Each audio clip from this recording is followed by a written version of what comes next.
In this video, we'll walk through the process of setting up your workstation with Unity3D. Our objectives will be to download Unity3D, install it, configure it, launch it, and set up our account so we're ready to start developing games. All right, so the first thing that we're going to do is we're going to go ahead and open our web browser, and we're going to direct it to the Unity3D website, which is www.unity3d.com. And, of course, this is the home page for Unity3D. We'll use this site from time to time to access various resources and get in touch with the Unity3D community.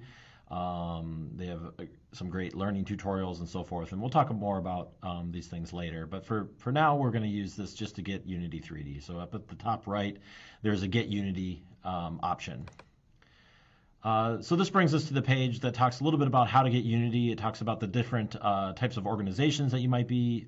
Indie and studios is what we're going to be using today, but there's also enterprise, education, and industry solutions.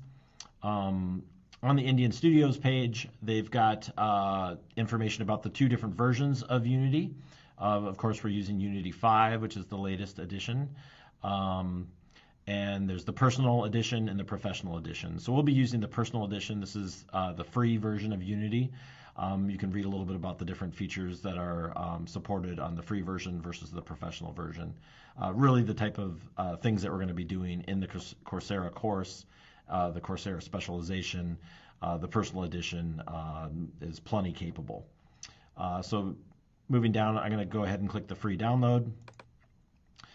This is where we can actually start downloading. One thing to note is the system requirements for Unity.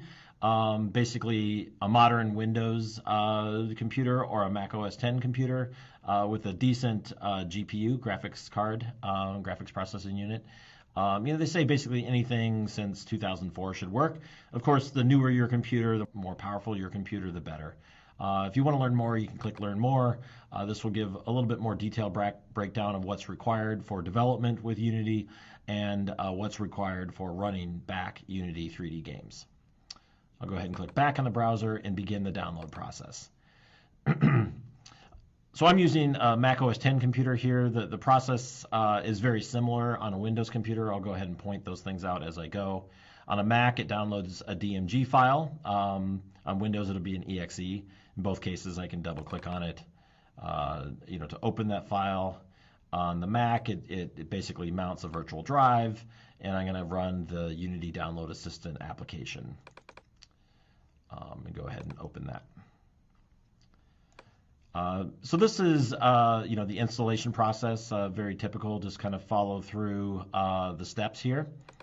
Agree to the licensing agreement and so forth.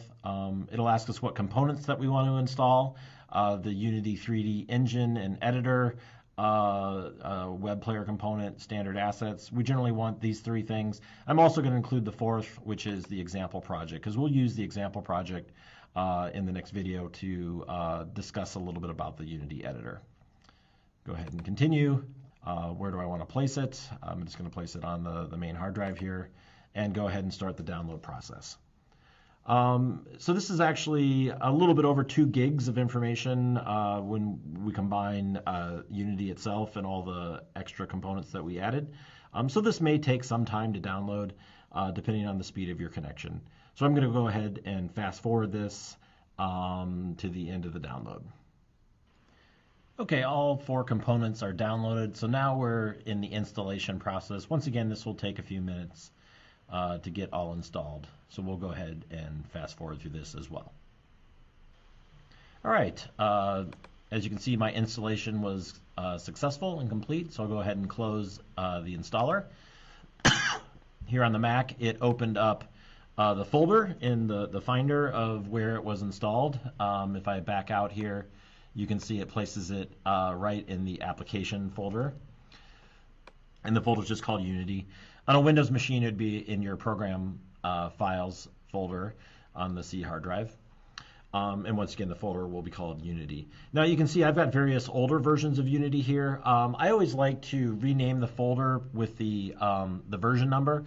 That way, when I install a new version, I still have the old version around in case I ever need to go back to the older version of Unity. So I'm going to go ahead and rename this. I'll name it Unity 5.1.2 since that's the version that was downloaded. Of course, if you're running through this, you may be on a newer version of Unity because they're constantly upgrading this. You know, I'd say every month at least there's a dot update. And if I open this here on the Mac, it's going to look a little bit different on Windows if you actually go into the Unity folder. I've got the application right here. I believe it's within an editor folder on Windows. You could also rename the actual application name if you want to. You can change it from Unity to Unity 5.1.2 if you want to. I'll just go ahead and keep it as Unity as installed. So I'm going to go ahead and launch this now. And I've already installed Unity, so you might get a slightly different experience here.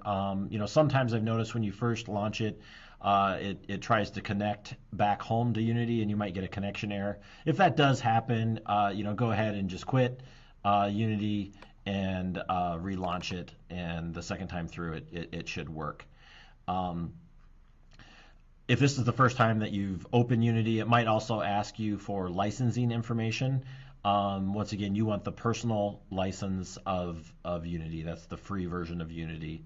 So go ahead and select that if it does ask you for that information.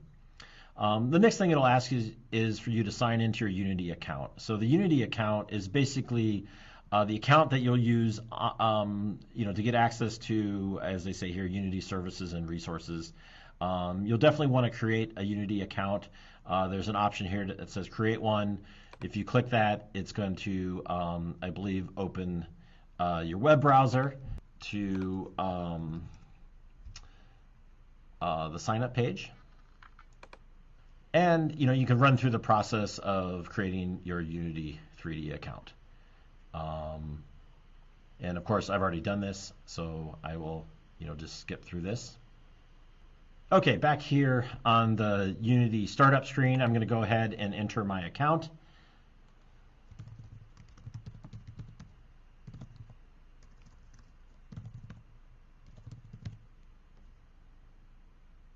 And click, make sure that Remember Me is checked so you don't have to log in every time.